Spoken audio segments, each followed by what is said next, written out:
सिरी ऊपर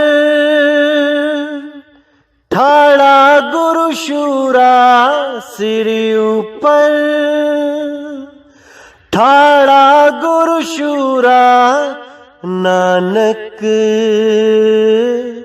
ताके कारज पूरा, नानक ताके कारज पूरा। सिरी ऊपर ठाड़ा गुरु सूरा, सिरी ऊपर ठाड़ा गुरु शूरा, नानक ताके कारज पूरा, नानक ताके कारज पूरा, नानक ताके कारज पूरा। नमस्कार मेरे प्यारे भाइयों, मेरे परमपिता परमात्मा के प्यारे जीवहंसों, मैं बंदी छोर से यही अरदास करता हूं कि आप सब मेरे भाइयों का विवेक पहले से ज्यादा और ज्यादा और ज्यादा से ज्यादा बढ़ता ही जाए, और ऐसी कोई दुविधा ना रहे जो मेरे भाइयों के मन में 1% भी भ्रम पैदा कर पाए। हर चीज ऐसी क्रिस्टल क्लियर होती चली जाए कि एक भी शंका नाम की चीज इस दिमाग में ना रह पाए। सब वाणियां खुलती चली जाएं, सब भेद समझ में आते चले जाएं। मैं बस यही अरदास करता हूं बंदी छोड़ से, यही अरदास करता हूं परमपिता परमात्मा से। तो मेरे भाइयों, आज का जो सत्संग है ये बहुत इंपॉर्टेंट है। आपने ज्ञान दृष्टि से इसको अच्छी तरह समझने की कोशिश करनी है, क्योंकि आज के सत्संग में बहुत बड़ा गुप्त भेद खोला जाएगा। इसको समझने के बाद आपकी सब शंकाएं दूर हो जाएंगी। और जो बहुत बड़ा प्रश्न था, क्योंकि बहुत से भाइयों का मुझे संदेश आता रहता है, वो पूछते रहते हैं कि ये 13वां पंथ कौन चला रहा है? आप चला रहे हो, आपके गुरुजी चला रहे हैं, या मदन साहिब ने चलाया? ये 13वां पंथ चला कौन रहा है? क्योंकि वाणी में साफ लिखा है 13वें पंथ हम ही चले आए, सब पंथ मेट के एक पंथ चलाएं। ये कबीर साहब की वाणी है। वो तो कह रहे हैं कि मैं ही आऊंगा, और आप तो कबीर हो नहीं, आप तो नितिन दास हो। आपके गुरुजी भी कबीर नहीं है, वो तो वैराग साहिब है। और मदन साहिब भी कबीर साहब नहीं, क्योंकि वो तो मदन दास थे। तो कबीर साहब कहां हैं? संदेशा उन्होंने दिया था कि 13वें पंथ में मैं चल के आऊंगा। तो वो कब आएंगे? वो कब रूबरू होंगे? तो इस सवाल का जवाब आज मैं दूंगा, और इसको ज्ञान दृष्टि से समझना है। मूर्खों वाला काम मत कर देना जो आज तक जगत करता ही आया है। इसको ज्ञान दृष्टि से देखना, पूरी समझ से, पूरे विवेक से, पूरा विचार करके समझना कि क्या बोला गया है वाणी में। तो आज मैं जो वाणी दिखाने जा रहा हूं, ये वाणी बहुत पहले लिखी गई थी, लेकिन इसको छपवाया गया था सन 1986 में। और बढ़िया गद्दी जौनपुर के संतों ने इसको छपवाया था, जो गद्दी नशीन थे। ये वाणी बहुत ही गुप्त रखी गई थी। इस वाणी का खुलासा कभी भी नहीं हुआ। ये इतनी गुप्त थी कि इस वाणी का जिक्र तक किसी संत महात्मा ने कभी अपने सत्संगों में नहीं किया, क्योंकि उनको आदेश ही नहीं था इस वाणी का खुलासा करने का। क्योंकि इस वाणी का खुलासा होना निश्चित समय पे निर्धारित किया गया था कि जब वो समय आएगा तब इस वाणी का खुलासा होगा।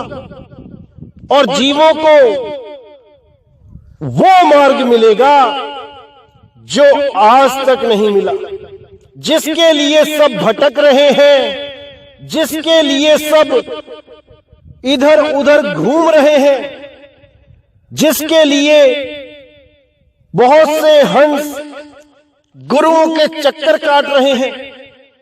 आज इस वाणी का खुलासा होगा जिससे आपकी सारी शंकाएं खत्म हो जाएंगी।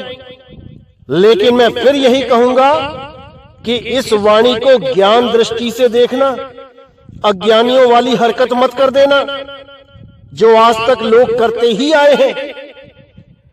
बहुत ही विवेक रख के, बहुत ही धीरज धर के इस वाणी को समझने की कोशिश करना। तो आइए देखते हैं क्या कहती है वाणी। मदन पूरब की रही कमाई, तब दुख सह के हम ही बुलाई। सुरत शब्द में राखो ठौरा, तजो बात सब और की तौरा। तीन लोक में लागी आग, कहे कबीर कहां बचोगे भाग। चौथे लोक में बैठो जाई, तीन लोक में आग लगाई। ऐसे दूसरे ठौर न पई हो, वेद शास्त्र सबे पढ़ नहीं हो।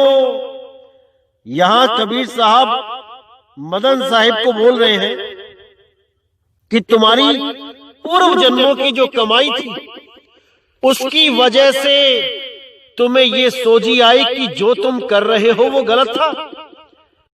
क्योंकि मदन साहिब जो पहले भक्ति करते थे वो रिद्धि सिद्धि वाली भक्ति थी, वो सार शब्द की भक्ति नहीं थी। तो जब उनके हाथ में बीजक ग्रंथ लगा और उन्होंने पढ़ा, सार शब्द गही बांची हो मानो एतवारा। अक्षर पुरुषिक पेड़ निरंजन वाकी डारा। तो ये साखी पढ़ते ही उनको एकदम विवेक हुआ कि ये सार शब्द क्या चीज है। जो शब्द हम लेके बैठे हैं ये तो 52 अक्षर हैं, ये सार शब्द क्या है। बस वहीं से विवेक जागा और खोज शुरू हो गई। उसी दिव्य संस्कार की वजह से साहिब कहते हैं कि तुमने मुझे बुलाया, 7 दिन तक बिना कुछ खाए पिए परमात्मा से अरदास करते रहे कि मालिक आ जाओ। तब जाके हम प्रकट हुए और उसके बाद हमने सूरत शब्द का योग दिया। सूरत को कैसे शब्द में टिकाना है वो बता के हम आगे प्रचार करने का हुक्म देके गुप्त हो गए। क्योंकि 3 लोक में भयंकर आग लगी है।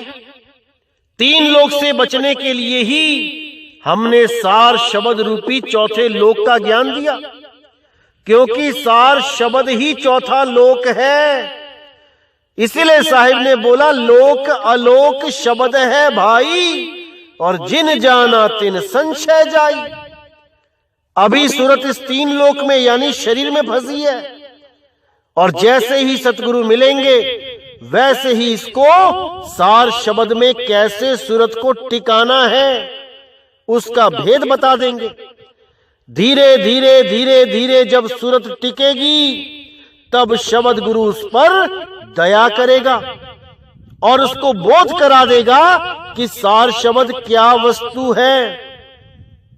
तब सूरत उसको पहचान के उसमें लीन हो जाएगी और कहीं वो लीन हो ही नहीं सकती। अन्य जितने भी शब्द हैं वो सुन तो सकती है पर उसमें लीन नहीं हो सकती। क्योंकि सार शब्द में एक ऐसी खास बात है जिसको पहचाना जाता है। बाकी जितने भी शब्द हैं उनमें वो चीज नहीं है जो सार शब्द में है। जिसको भी सार शब्द का अनुभव हुआ है सच में, वो मेरी इस बात को भली भांति समझ रहा है। लेकिन जो केवल अपने गुरुओं से ये शब्द की पहचान लेके बैठा है कि वो शब्द कैसा होता है, ऐसा होता है, केवल पहचान लेके बैठा है लेकिन उसको अनुभव नहीं किया, वो मेरी बात को नहीं समझ पाएगा। इसीलिए मैं कहता हूं कि उसका अनुभव करो।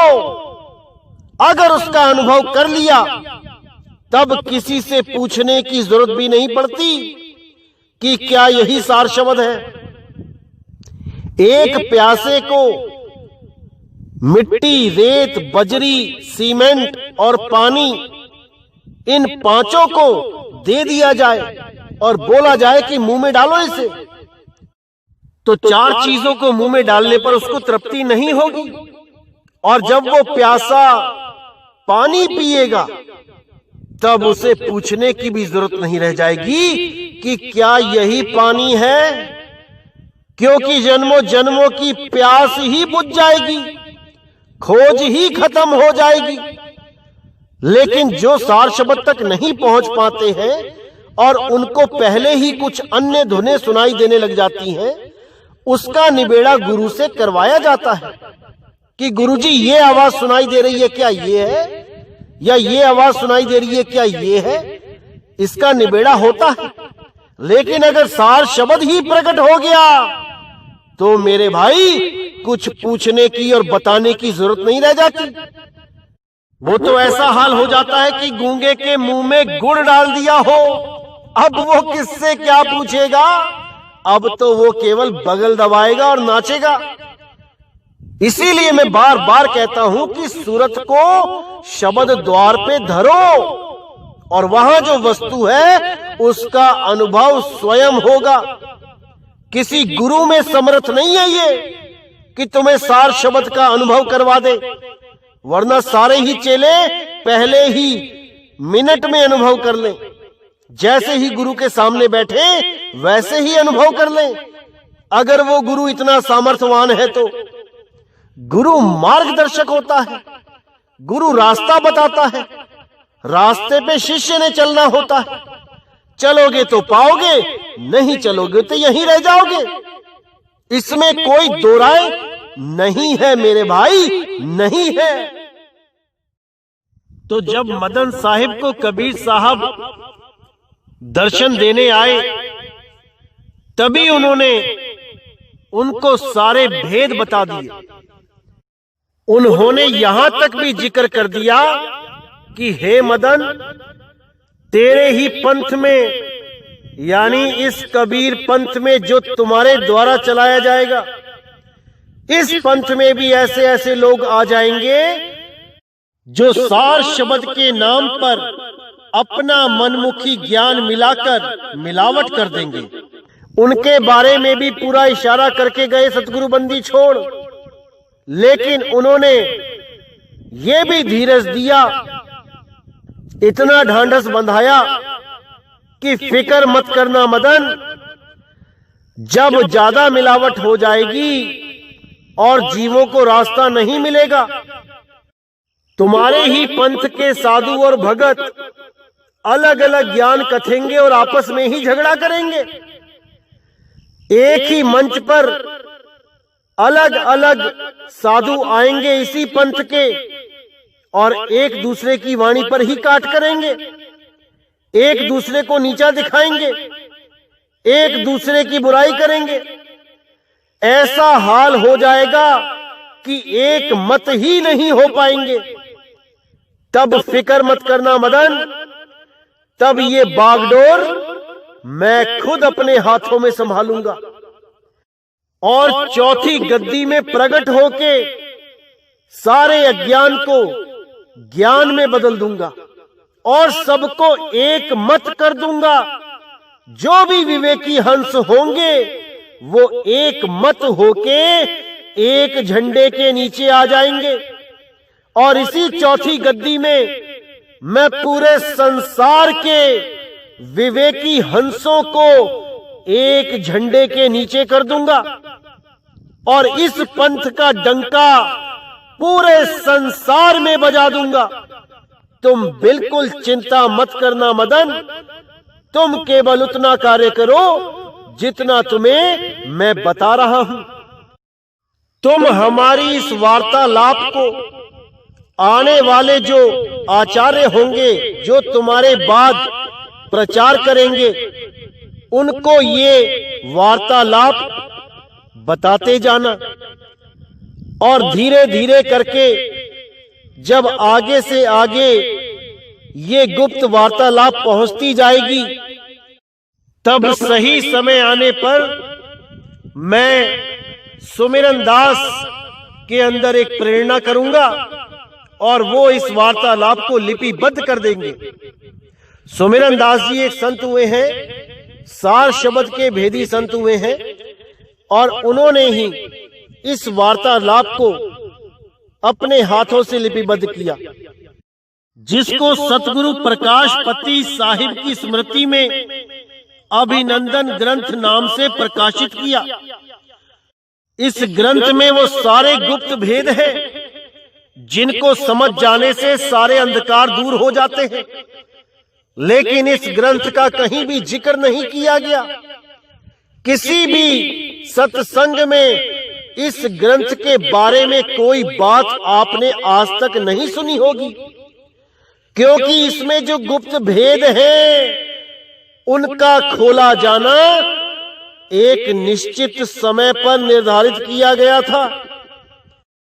तो आज वो समय आ गया है मेरे भाइयों, जब आपको इस ग्रंथ में छुपे राज बताए जाएंगे और आपने विवेक के द्वारा हर चीज को अच्छी तरह समझना है और सत्य सत्य का निर्णय करके सत्य को ग्रहण कर लेना है।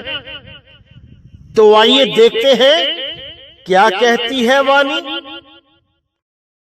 जब तुम ध्यान आकर्षण लाए, तब हम आए के दर्श दिखाए, सुन के शब्द तुमहु जिन भागो, दे दिया शब्द जवन तुम मांगो।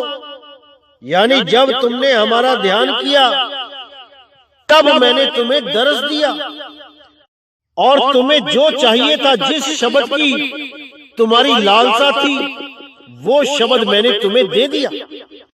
अब सार शब्द की भक्ति करो और यहां से निकलो।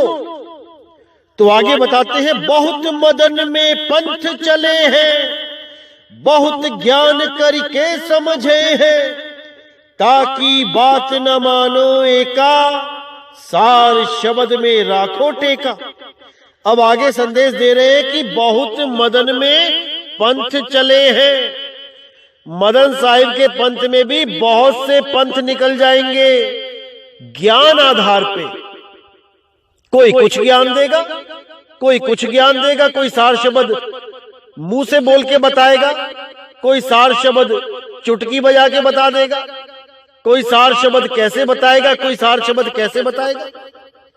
तो कहते हैं बहुत मदन में पंथ चले हैं, बहुत ज्ञान करके समझई है, ताकि बात न मानो एका, सार शब्द में राखो टेका।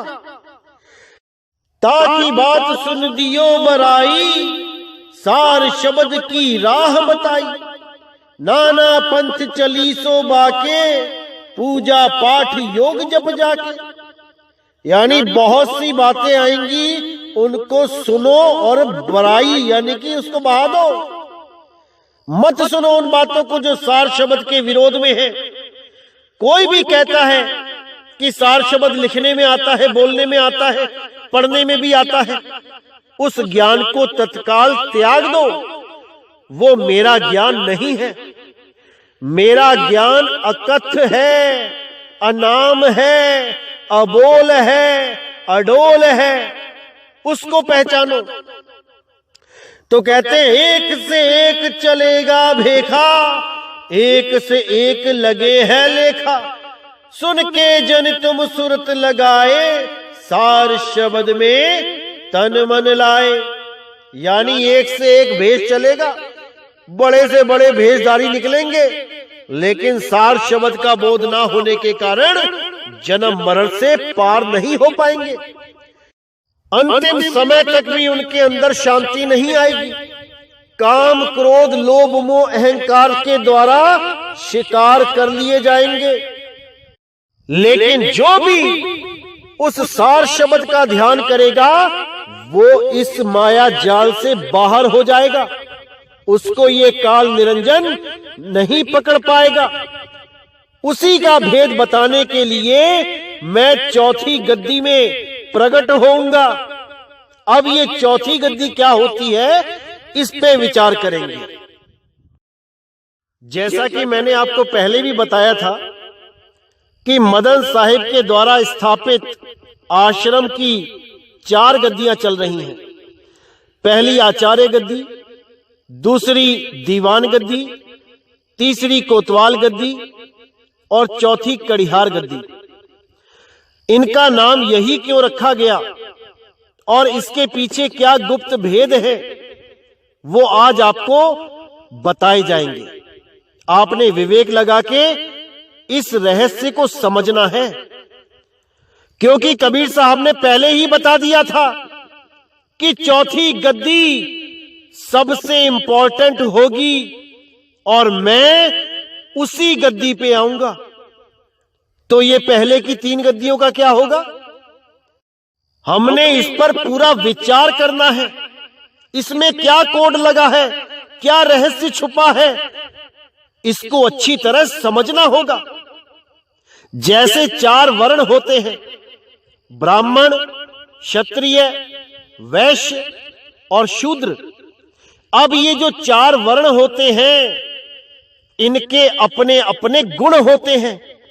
गुणों के आधार पर हम किसी को ब्राह्मण कह सकते हैं, गुणों के आधार पर ही हम किसी को वैश्य, किसी को क्षत्रिय और किसी को शूद्र कह सकते हैं। ना कि ब्राह्मण का पुत्र ब्राह्मण ही होगा, शूद्र का पुत्र शूद्र ही होगा, क्षत्रिय का पुत्र क्षत्रिय ही होगा, ऐसा नहीं होता है। ये तो हम जातिवाद में फंस गए हैं। असल में ये गुण है। जो ब्रह्म को जाने वही ब्राह्मण है। जैसे रविदास जी महाराज ब्राह्मण है, कबीर साहब ब्राह्मण है, मीराबाई ब्राह्मण है, क्योंकि ये ब्रह्म को पहचानते हैं। और जो ताकतवर लोग हैं, जो किसी की रक्षा करते हैं, असल में क्षत्रिय वो है। और जो लोग दुकानदारी करके काम धंधा करते हैं, बिजनेस करते हैं, असल में वैश्य वो है। और जो लोगों की सेवा करते हैं, असल में शूद्र वो है। ये सब गुण हैं, ये कोई जात पात नहीं है मेरे भाई। इसी प्रकार ये जो 4 गद्दियां हैं, ये गद्दियां नहीं, ये गुण हैं। ये साधु संतों के गुण हैं। कैसे?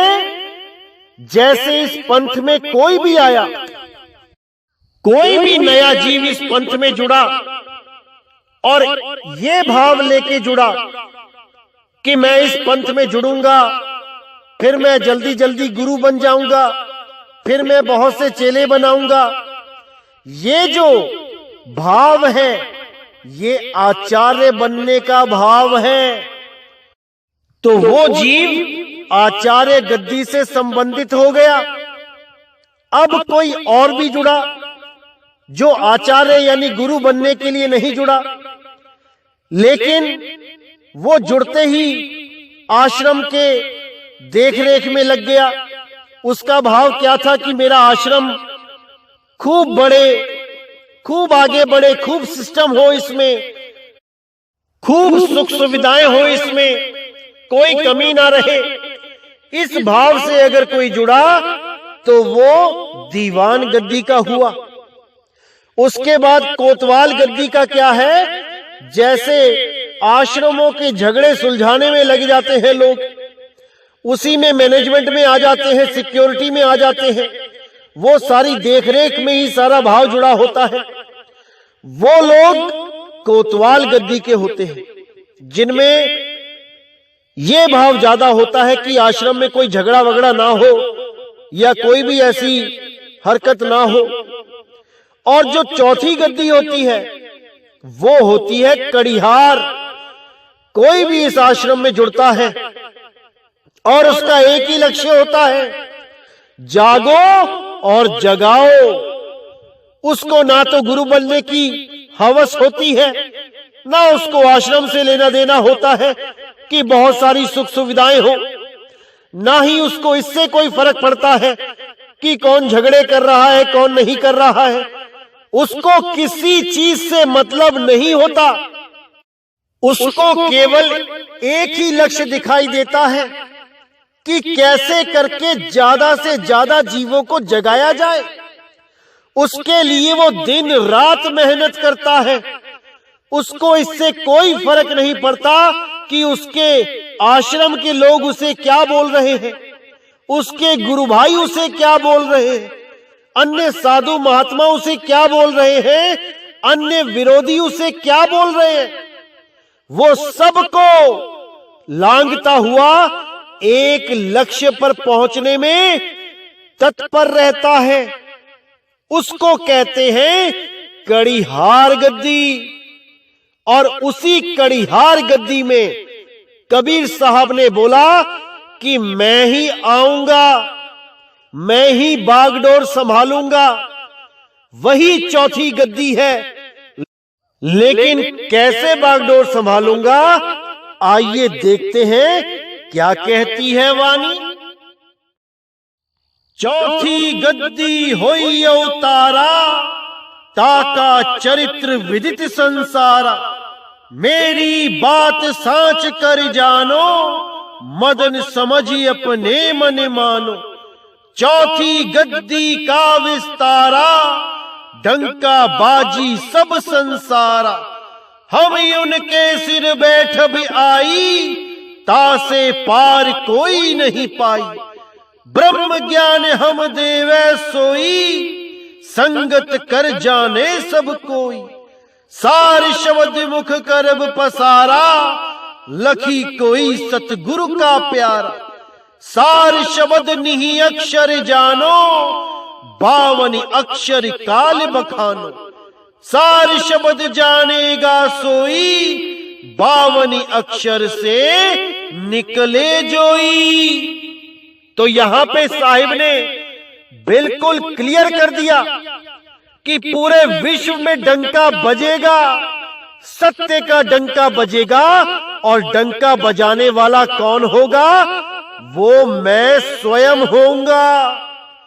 मैं ही उसके सिर के ऊपर आके बैठूंगा और मैं ही पूरे संसार में सत्य का विस्तार करूंगा, सत्य का प्रचार करूंगा। और जितने भी विवेकी हंस होंगे वो सब के सब एक झंडे के नीचे आ जाएंगे।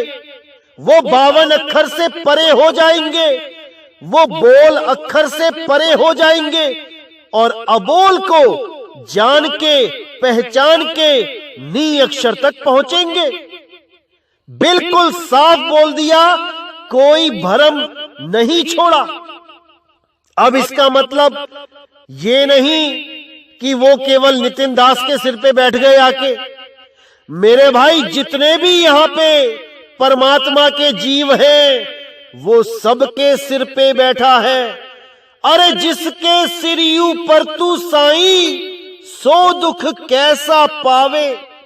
बस हम उसको ढूंढ नहीं पा रहे हैं, वहां तक पहुंच नहीं पा रहे हैं। आप सबके सिर के ऊपर उसकी दया बरस रही है, सबके सिरों पे उसका हाथ है, लेकिन उसको पहचान नहीं पा रहे। कैसे पहचानेंगे? क्योंकि भेदी गुरु नहीं मिल पा रहा है, इसीलिए नहीं पहचान पा रहे। जिस दिन भेदी गुरु मिल जाएगा, उसकी पहचान भी हो जाएगी। इसी को नानक साहब ने भी अपनी वाणी में बताया है कि जिसके सिर के ऊपर वो बैठ जाता है, यानी जिसे वो सार शब्द का अनुभव करवा देता है, उसके निकट काल नहीं आ सकता, इसका मतलब ये नहीं कि उसका शरीर का नाश नहीं हो सकता। शरीर तो जाएगा, शरीर का तो नाश होना ही है, चाहे वो कोई भी हो। लेकिन जहां पे सार शब्द प्रकट हो जाता है वहां पर काल निकट नहीं आ सकता, यानी कि उसकी सूरत को काल नहीं पकड़ सकता। उसकी सूरत पल भर में इस शरीर को छोड़ के अपने सार शब्द में लीन हो जाएगी, उसको कोई नहीं रोक सकता। इसीलिए साहिब ने बोला, सिर ऊपर ठाड़ा गुरु सूरा, नानक ताके कारज पूरा। मत पूरी अमृत जाकी दृष्टि, दर्शन पेखत उघरत सृष्टि। चरण कमल जाके अनूप, सफल दर्शन सुंदर हरि रूप। धन सेवा सेवक परवान, अंतर्जामी पुरख प्रधान। जिस मन वसे सुहोत निहाल, ताके निकट ना आवत काल। तो यहां पर भी नानक साहब ने बिल्कुल साफ कर दिया कि जिसके सिर पर उसकी छांव रहती है, जिसके सिर पर उस मालिक का हाथ रहता है, उसको काल नहीं पकड़ सकता। वो दोबारा गर्भ में नहीं जाएगा, वो इस 3 लोक से निकल के, इस नाशवान देह से निकल के सीधे अपने मालिक में लीन होगा। अरे सुरत समाए शब्द में, वाको काल न खाए। जाप मरे अजपा मरे, अनहद भी मर जाए। समझ जाओ मेरे भाइयों, इसको समझ जाओ। तो ये सब गुप्त भेद बताने के बाद जाते समय कबीर साहिब ने मदन साहिब को क्या बोला? आगे होई विस्तार, ऊंच नीच सब जानी है। बाड़ी पंथ हमार, सार शब्द प्रकाश यह है। यानी जब इसका विस्तार होगा, चौथी गद्दी में जब इसका डंका बजेगा, तब क्या ऊंच और क्या नीच सब के सब एक सार शब्द को प्राप्त करने के लिए इस पंथ में आएंगे। सब विवेकी हंस इस झंडे के नीचे आएंगे और सब के सब परम विवेकी संत एकजुट हो जाएंगे और फिर पूरे विश्व में इस पंथ का ऐसा डंका बजेगा जैसा कभी किसी पंथ का नहीं हुआ। पूरे विश्व में जितने भी परमात्मा के विवेकी हंस बैठे हैं वो सब एक हो जाएंगे और पूरे विश्व में सतनाम का परचम लहराएगा। तो कहते हैं बाड़ी पंथ हमार, सार शब्द प्रकाश यह है। मेरे पंथ का असली विस्तार सार शब्द के प्रकाश के द्वारा ही होगा। जब सार शब्द का प्रकाश पूरे संसार को प्रकाशित कर देगा, जिसके लिए बोला था 12वें पंथ प्रगट होए उजियारा, 13वें पंथ मिटे सकल अंधियारा। 13वें पंथ हम ही चले आए, सब पंथ मेट के एक पंथ चलाएं। तो यहां पे जाते जाते साहिब ने फरमान दिया कि चौथी गद्दी के भय, जानी सब संसार। सत्य लोक अब जात हम, मानो बात हमार। कि चौथी गद्दी के द्वारा ही सारे संसार में मेरे पंथ का विस्तार होगा। इस मेरी बात को सत्य करके मानो।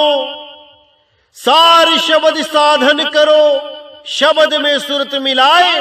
कहे कबीर दयाल होए, चौथे लोक को जाए। जो भी सार शब्द का साधन करेगा, शब्द में सुरत का मिलान करेगा, केवल वही चौथे लोक को जाएगा, उस परमात्मा के दरवाजे तक पहुंचेगा।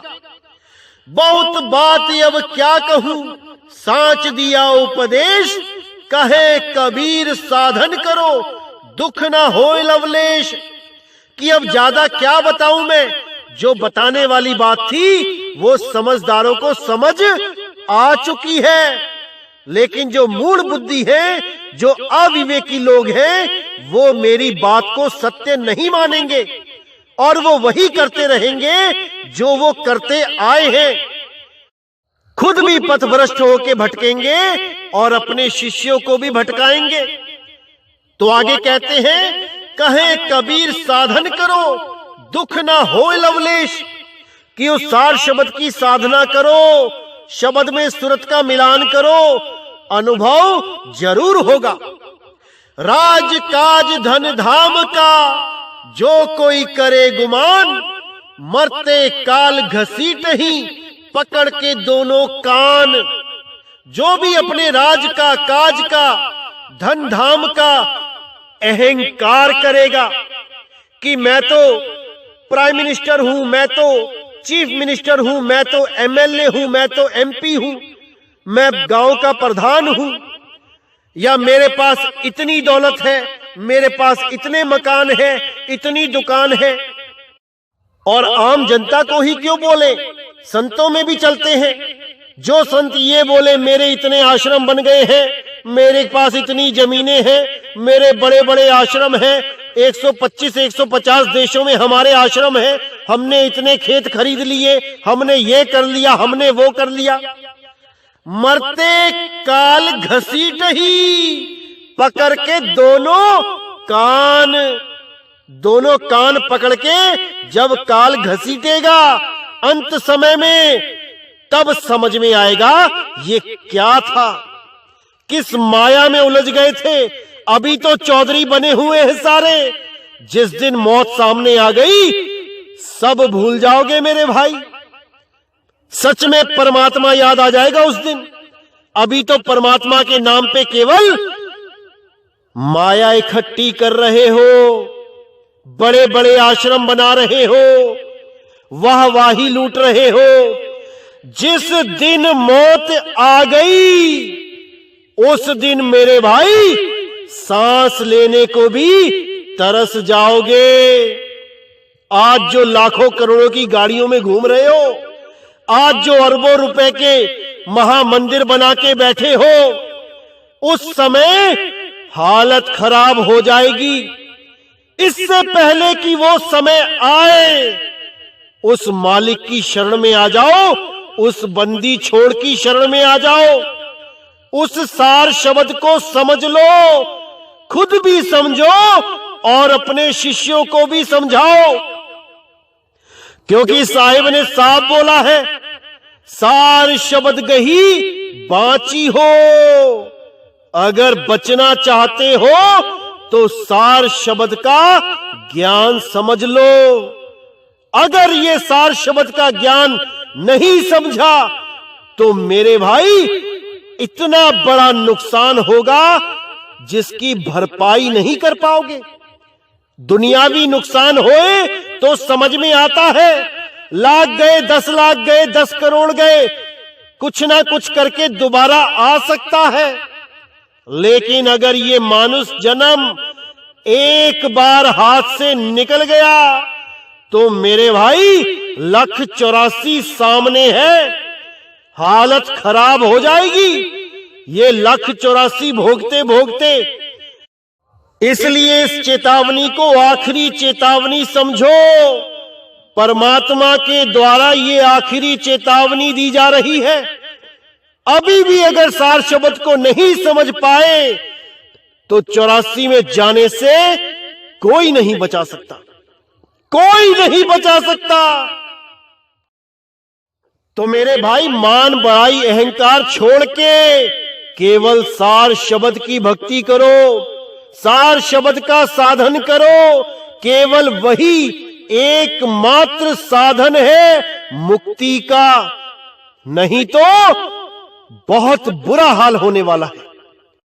तो मेरे भाइयों, आज का सत्संग मैं यहीं समाप्त करता हूं और आने वाले सत्संगों में गुप्त से भी गुप्त कोड खोले जाएंगे।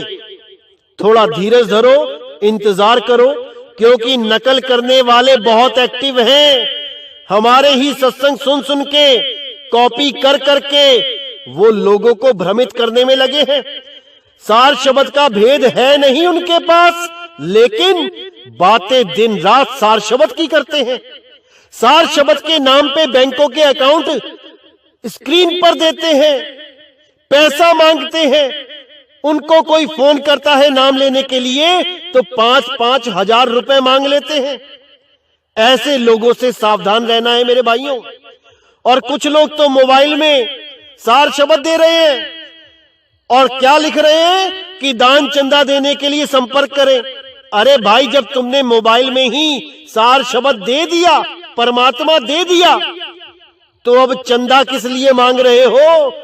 अपने हाथों पे भरोसा करो, कमा के खाओ, कमा के। तो इसी के साथ मेरे भाइयों मैं सत्संग समाप्त करता हूं और अगला सत्संग बहुत जल्दी आएगा। आज साल का आखिरी दिन है। मैं परमात्मा से यही अरदास करता हूं कि इस साल में जो कुछ भी हुआ, जितने भी दुख दर्द झेले मेरे भाइयों ने, ये दुख दर्द अब दोबारा ना आए। सबके जीवन में उस परमात्मा का आशीर्वाद बने, उस परमात्मा का साक्षात्कार इसी जीवन में मेरे सब भाई करें और जीवित मृत होके, जीवित मुक्त होके इस मनुष्य जन्म का पूरा लाभ उठाएं। और आने वाले साल के लिए मैं आपको बहुत बहुत बधाइयां भी देता हूं, क्योंकि हमेशा ही आने वाला साल जीवन में एक आशा की किरण लेके आता है। मैं तो बस यही चाहूंगा कि दुनिया के सारे काम करते हुए सब मेरे भाई परमात्मा की खोज करें, आत्मदेव की खोज करें। यही हमारे जीवन का परम लक्ष्य है, यही हमारे जीवन का आधार है।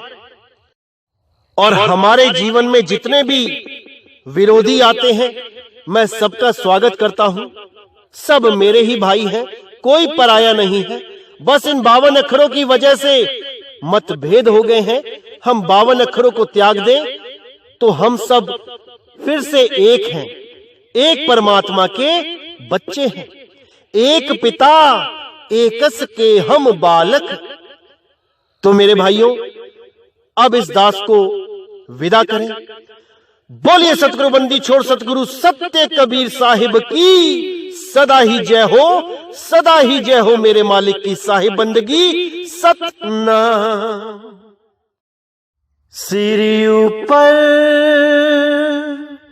ठाड़ा गुरु शूरा, सिर ऊपर ठाड़ा गुरु शूरा, नानक ताके कारज पूरा, नानक ताके कारज पूरा। सिर ऊपर ठाड़ा गुरु सूरा, सिर ऊपर ठाड़ा गुरु शूरा, नानक ताके कारज पूरा, नानक ताके कारज पूरा, नानक ताके कारज पूरा।